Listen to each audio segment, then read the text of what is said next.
వెతలు తీరును, కృపలు దొరుకును, సాటి లేనిది యేసుని నామం. యేసునామమే మధురం, మదిలో తలచిన ధన్యం. యేసునామమే మధురం.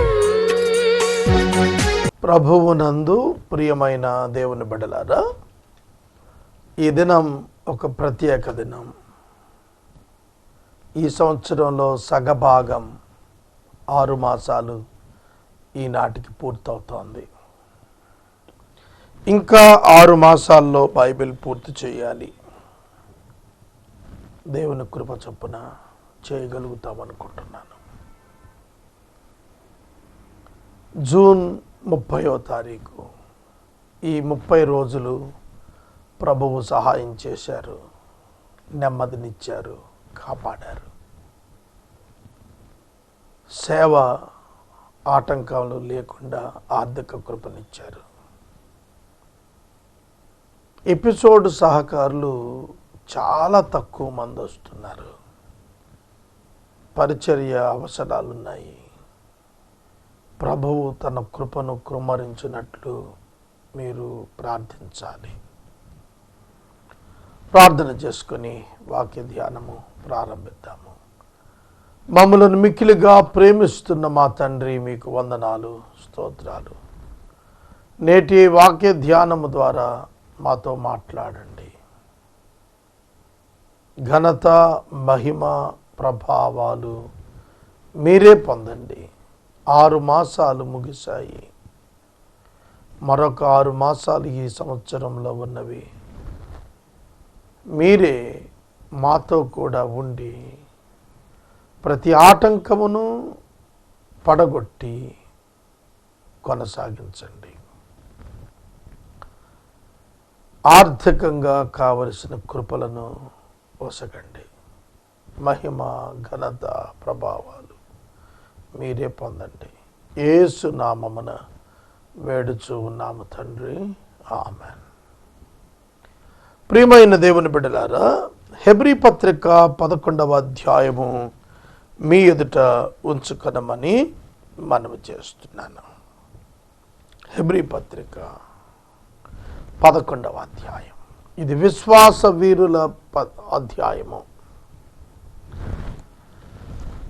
విశ్వాస వీరులు, ద వారియర్స్ ఆఫ్ ఫెయిత్. ఈ అధ్యాయంలో విశ్వాసమును బట్టి అనే పదం 16 పర్యాయాలు, విశ్వాసము ద్వారా అనే పదం ఒక పర్యాయం కనబడుతుంది. విశ్వాసము, విశ్వాసము, విశ్వాసము అనే పదాలు పలుమార్లు అధికంగా మళ్ళా మనకు కనబడతాయి. ఈ వచనాలను మనము 40 వచనాలను మనం పరిశీలించాలి. చాలా దివ్యమైనటువంటి గ్రంథం హెబ్రీ పత్రిక. ఇందులో హెబ్రీ అనే పదం, హీబ్రూ అనే పదం అబ్రహామునకు చెందినది. హెబర్ అంటే నది, హీబ్రూ అంటే the one who crossed the river, నది దాటిన వాడు అని అర్థం. కాబట్టి నది దాటిన వాడు హెబ్రీయుడు.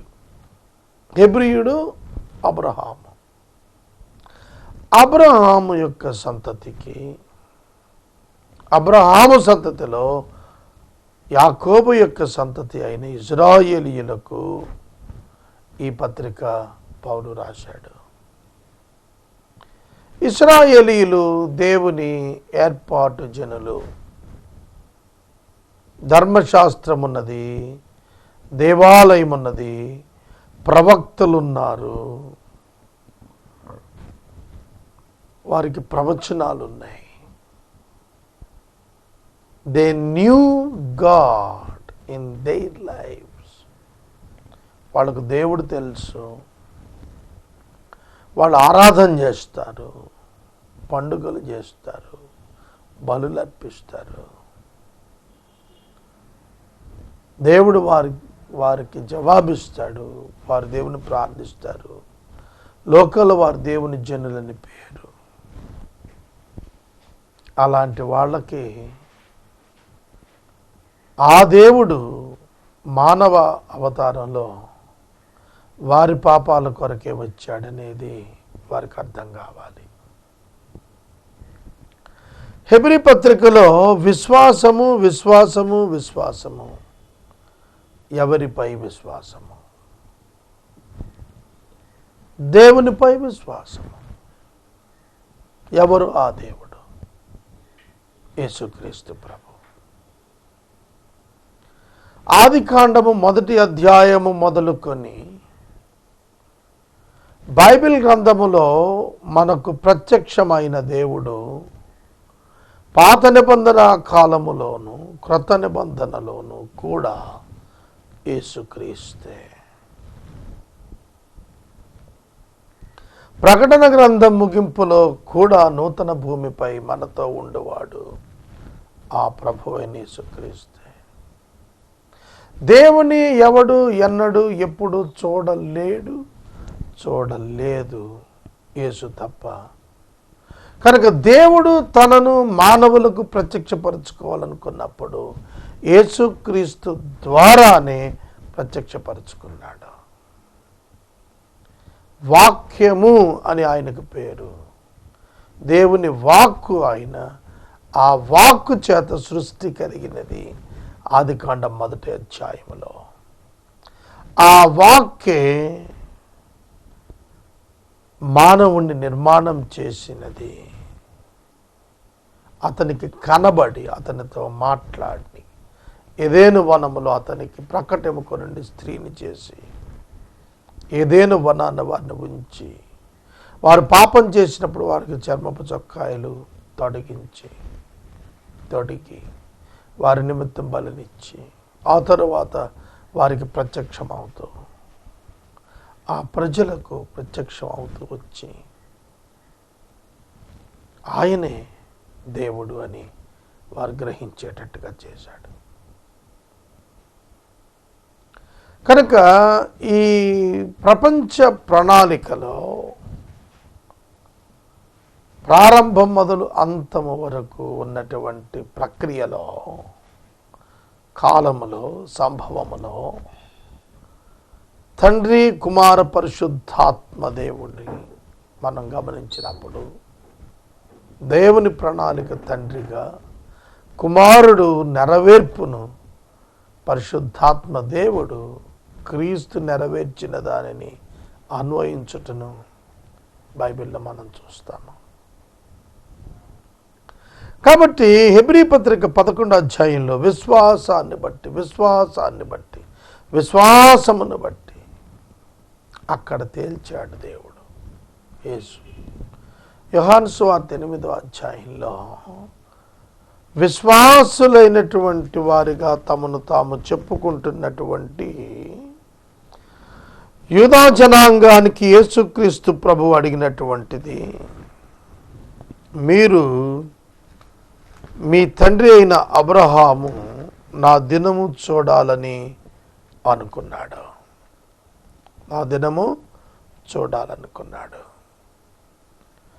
ఆ విషయాన్ని 8వ అధ్యాయం 56వ వచనంలో చెప్పాడు. మీ తండ్రి అయిన అబ్రహాము నా దినము చూతునని మిగులు ఆనందించెను, అది చూచి సంతోషించెను. నా దినము చూడాలనుకున్నాడు, ఆనందించాడు, నన్ను చూచాడు, సంతోషించాడు. వాళ్ళు అడిగిన ప్రశ్న, నీకు 50 ఏళ్ళైనా లేవే, నీవు అబ్రహాముని ఎప్పుడు కలుసుకున్నావు? అబ్రహాము నిన్నెప్పుడు కలుసుకున్నాడు? ప్రభు అన్నాడు, నేను అబ్రహాము పుట్టక మునిపే ఉన్నవాడను. మోషేతో దేవుడు మాట్లాడినప్పుడు చెప్పాడు, నేను అనువాడను, ఉన్నవాడను, యెహోవాను. Nothing but the same word. అదే మాట యూదులతో యేసు చెప్పాడు, అబ్రహాము కంటే నేను ముందుగా ఉన్నవాడను.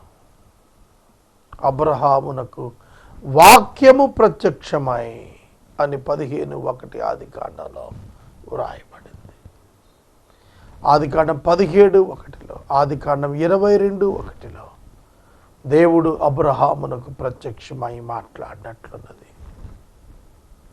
కనుక ఏ దేవుడు అని బైబిల్ గ్రంథం ఏదైతే ఎవరిని గురించి చెప్పిందో ఆయన పూర్వకాలముల యందు వాక్యమైన ఆయన దూతగా ప్రత్యక్షతలిచ్చి నరునిగా ప్రత్యక్షతలిచ్చిన ఆయన దేవుని గొర్రెపిల్లగా రావాల్సి వచ్చింది.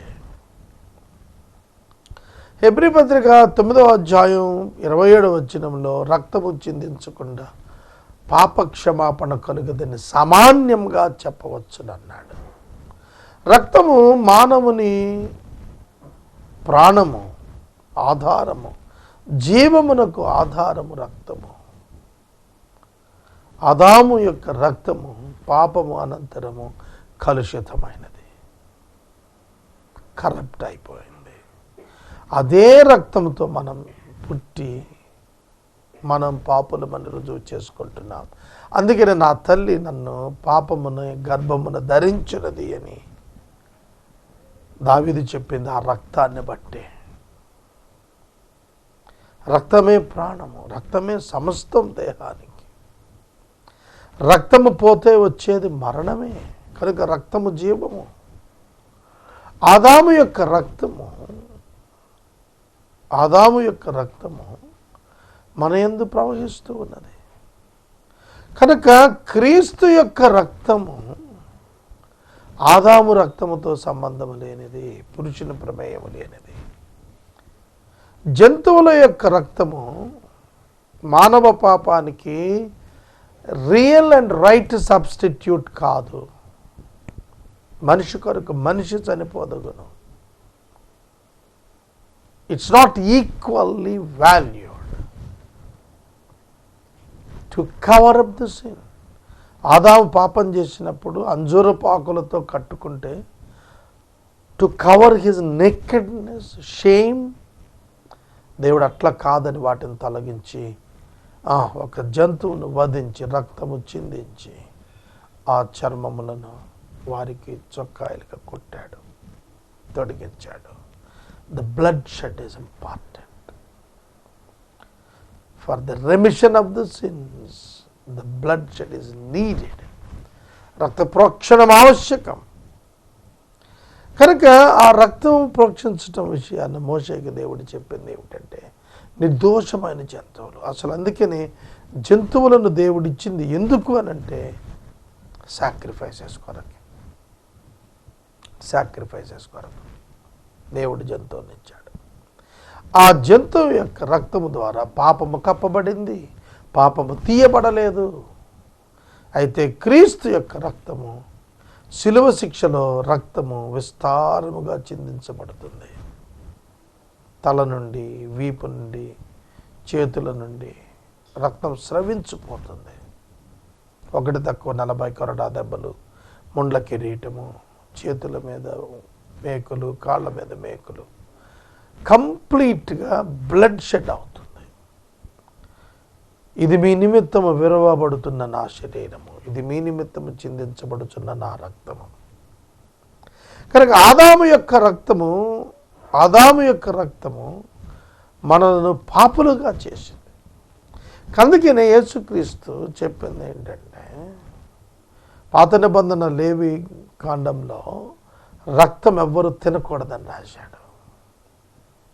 కానీ యేసుక్రీస్తు ప్రభువు యోహాను సువార్త 6వ అధ్యాయంలో మీరు నా రక్తము త్రాగండి అన్నాడు. రక్తం తినద్దని చెప్పిన దేవుడు యేసు రక్తం త్రాగమంటే ఏమిటి అంటే in the place of Adams blood the substitute is the blood of Jesus. అది అర్థం అక్కడ. అందుకనే క్రీస్తు యొక్క రక్తం మీరు తాగమన్నప్పుడు ఒక ద్రాక్షారసాన్ని ఇచ్చి తాగమన్నప్పుడు ఆ రక్తము తొలగిపోయి ఈ రక్తము చేత నింపబడిన అనుభవాన్ని అలొకరికలుగా జ్ఞాపకం చేశాడు. అందుకే ఆయనను గూర్చి యోహాను బాప్తిస్మం ఇచ్చువాడు సాక్ష్యమిస్తూ ఇదిగో దేవుని గొర్రెపిల్ల అన్నాడు. పాత నిబంధన అంతా మనుషులు తమ సొంత గొర్రె పిల్లలు తీసుకొచ్చారు, తమ గొర్రె పిల్లలు తెచ్చారు. కానీ మానవ పాప పరిహారార్థం దేవుడు తన గొర్రె పిల్లను తీసుకొచ్చాడు. యేసు వారి మధ్యనే తిరిగాడు, వారితోనే ఉన్నాడు, యోహానుతోనే 6 నెలలు పెద్దాడు యోహాను. కానీ ఆయన్ని ఎరుగనని అన్నాడు. మీరు ఆయన్ని ఎరుగరు. యేసును తాను గుర్తుపట్టాడు దేవుని గొర్రెపిల్లగా. ఎందుకంటే that lamb carried the blood, righteous blood, perfect blood for the remission of the human since. కాబట్టి దేవుడు ఈ పాపం అనే సమస్యను తొలగించడానికి పర్యవసానంగా రక్తాన్ని చెందించడానికి తానే నరుడిగా వచ్చాడు. కాబట్టి అబ్రహాము మొదలుకొని విశ్వాసం ఉంచినది ఈయన యందే. అబ్రహాము మొదలుకొని విశ్వాసం ఉంచినది ఈ ప్రభువు యేసుక్రీస్తునందే. ఈ యేసుక్రీస్తు శరీరమున దేవుడు సంపూర్ణముగా నివసించాడు. కనుక యేసుక్రీస్తు యొక్క శరీరము మన నిమిత్తము విరవబడుటకును, మన నిమిత్తము ఛిద్రమగుటకును అనుమతించబడింది. అది జరిగినప్పుడు యేసుక్రీస్తు తనకు కలిగిన వేదనను చూచి అతడు తృప్తి పొందాడు అన్నాడు. ఎందుకంటే ఆయన వచ్చింది మానవ పాప పరిహారం కొరకు. తనకు కలిగినటువంటి శిక్షను చూచి ఆయన తృప్తి పొందాడు. కుమారుడైన యేసుక్రీస్తు ప్రభును తండ్రి అయిన దేవుడు శిలువకు అప్పగించాడు. హెబ్రీ పత్రికలో చెప్పినది యెషయా గ్రంథం 53వ అధ్యాయంలో 600 సంవత్సరాల క్రితమే యెషయా ప్రవచనంగా చెప్పాడు. అందుకే ఆయన యందు విశ్వాసం ఉంచాలి. అదే యోహాను 14లో ప్రభువు కోరింది. దేవుని యందు విశ్వాసం ఉంచుతున్నారు, నా యందును విశ్వాసము ఉంచండి. ఇది యూదులకు మాత్రమే తెలుస్తుంది. దేవుని యందు విశ్వాసం ఉంచుతున్నారు, అన్యులు కూడా చాలా దేవుళ్ళ మీద నమ్మకం ఉంచారు, అది కాదు. ఎందుకంటే దేవుని యందు నమ్మకం ఉంచుతున్నారు అన్నప్పుడు యేసుక్రీస్తు యొక్క తండ్రి అయిన దేవుని యందు మీరు నమ్మిక ఉంచారు కనుక నా యందు నమ్మకం ఉంచండి, అదే దేవుడు నన్ను పంపించాడు. కానీ అన్యులు ఏర్పరచుకున్న దేవుడు స్వయంగా ఏర్పరచుకున్న విగ్రహాలు కనుక దానికి ఇది చెందింది కాదు. యేసుక్రీస్తు నామమునందలి విశ్వాసం ద్వారా ఉచిత పాప క్షమాపణ దేవుడు ప్రకటించాడు. అందుకే ఆయన నామమునందు మనము విశ్వాసం ఉంచాలి. ఆయన యందలి విశ్వాసము మనలను నిర్దోషులనుగా చేస్తుంది. ఇది ప్రతి ఒక్కరూ గుర్తించాల్సిన ప్రథమ సత్యం. అందుకే విశ్వాసము విశ్వాసము విశ్వాసము విశ్వాసమునది నిరీక్షిస్తున్న దాని యొక్క నిజస్వరూపము మరియు లేనిది ఉన్నది అనటకు రుజువై ఉన్నది. లేనిది ఉన్నది అనుటకు రుజువై ఉన్నది. ఈ 16 పర్యాయాలు విశ్వాసము బట్టి అని రాసినప్పుడు హేబేలును గూర్చి, హనోకును గూర్చి, నోవాహును గూర్చి, అబ్రహామును గూర్చి, ఇస్సాకును గూర్చి, యాకోబును గూర్చి, మోషేను గూర్చి వ్రాస్తూ వచ్చాడు. తర్వాత మోషే తర్వాత ఇక మిగతా న్యాయాధిపతుల వివరాలను ఇస్తున్నప్పుడు యెహోషువను గూర్చి, తర్వాత గిద్యోను, బారాకు, సంసోను, యెఫ్తా, దావీదు, సమూయేలు, తర్వాత ప్రవక్తలను గూర్చి వీళ్ళందరిని గురించి వరుసగా రాసుకుంటూ వచ్చాడు. ఎందుకంటే విశ్వాసము విశ్వాసము విశ్వాసము యేసుక్రీస్తునందలి విశ్వాసమును బట్టి వారంతా కూడా అంగీకరించబడ్డారు. కనుక ఇక్కడ విశ్వాసాన్ని గురించి మాట్లాడుతున్నప్పుడు క్రొత్త నిబంధన సంఘము లేకుండా పాత నిబంధన జనులు సంపూర్ణులు కాలేదు, సంపూర్ణులు కాలేదు, సంఖ్య సంపూర్ణము కాలేదు. మొదట సంఘము ప్రభువునొద్దకు వస్తుంది.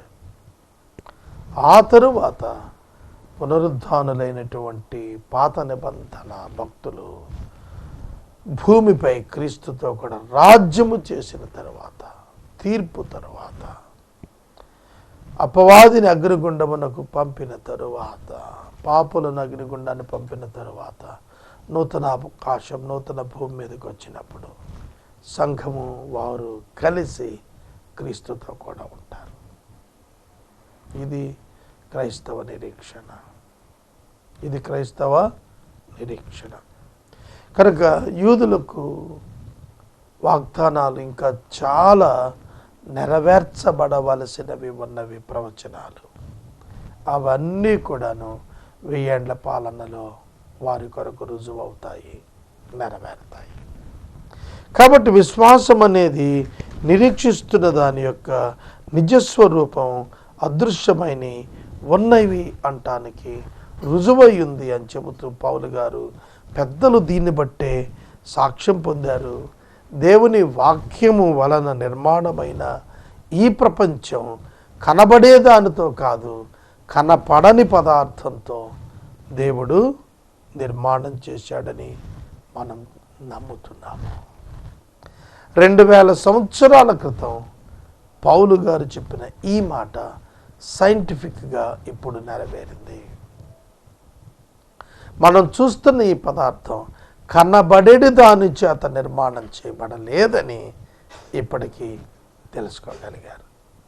ఈ సబ్స్టాన్స్, ఈ పదార్థం ఎక్కడి నుండి వచ్చింది, దానికి ప్రారంభం ఉంటే దాని ఉనికి ఎక్కడ అన్నప్పుడు అది కనపడలేదు మొదటని తెలుసుకున్నారు.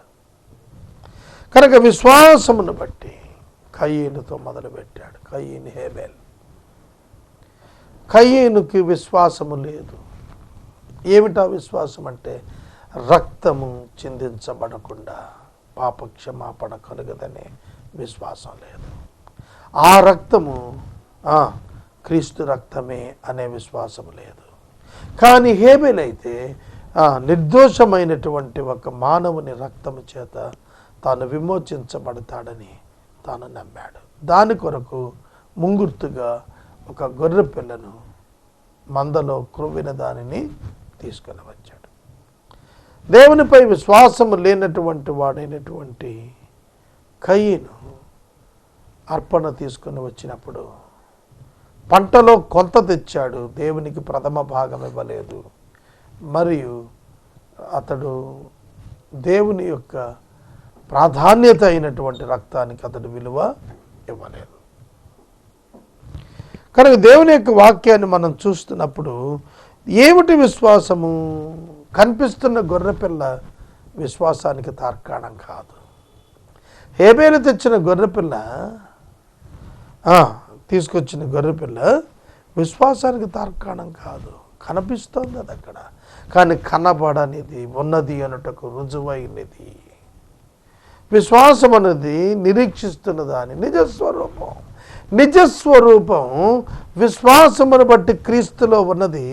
దాని ఛాయారూపము భౌతిక ఒక జంతు గొర్రెపిల్ల తీసుకొని వచ్చాడు. ఇది మనం ప్రత్యేకంగా గుర్తించాలి. అలాగే హనోకు కూడా విశ్వాసాన్ని బట్టి కొనిపోబడ్డాడు.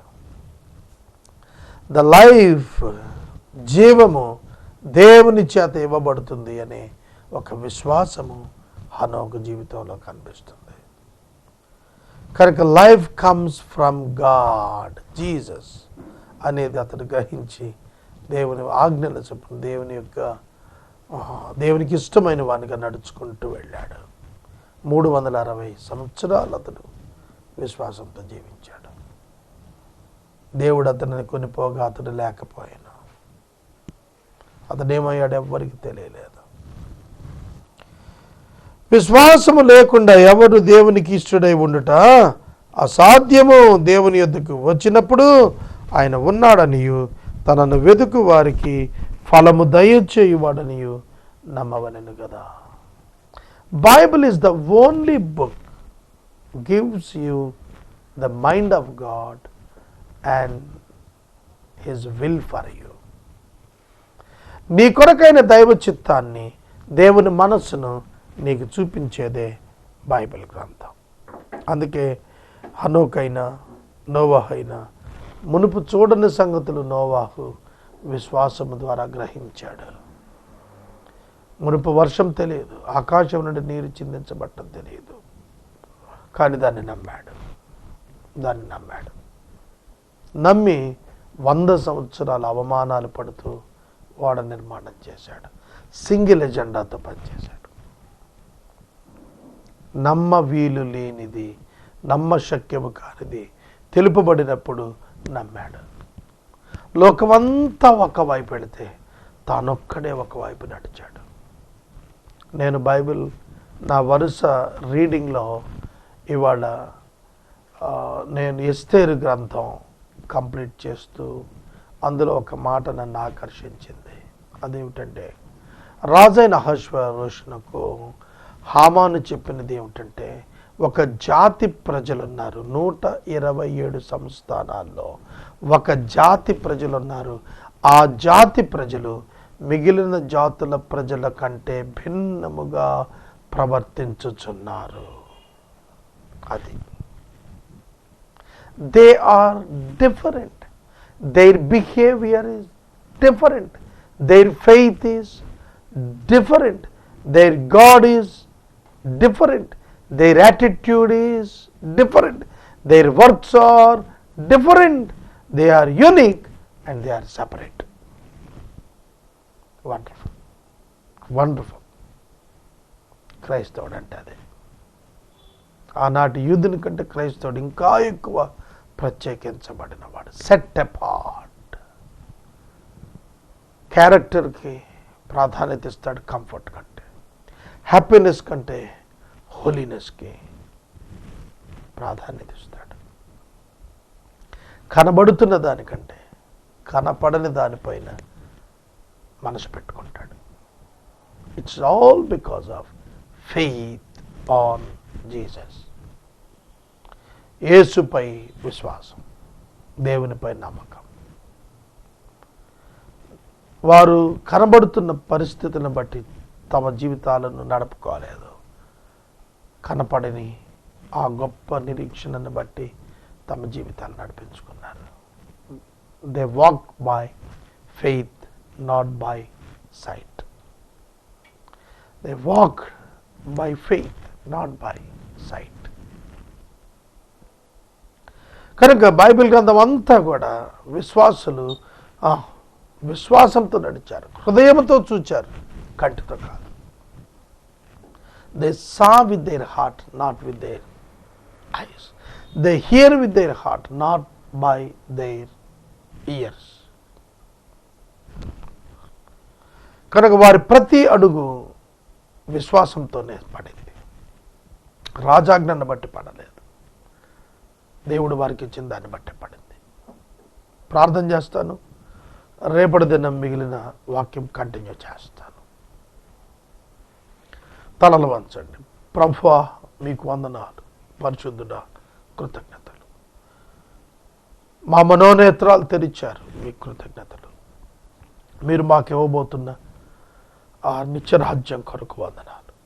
దాని ప్రతినిధులంగా భూమి మీద బ్రతకడానికి మా అంతరంగాలను మార్చమని, మా కన్నులు తెరవచేసి మీ మార్గాల్లో నడిచే భాగ్యం ఇవ్వమని యేసు నామమున అడుగుచున్నాం తండ్రి, ఆమేన్. తండ్రి అయిన దేవుని ప్రేమ, కుమారుడైన యేసయ్య కృప, పరిశుద్ధాత్మని యొక్క అన్యోన్య సహవాసం మనందరికి తోడైండును గాక. ఆమేన్.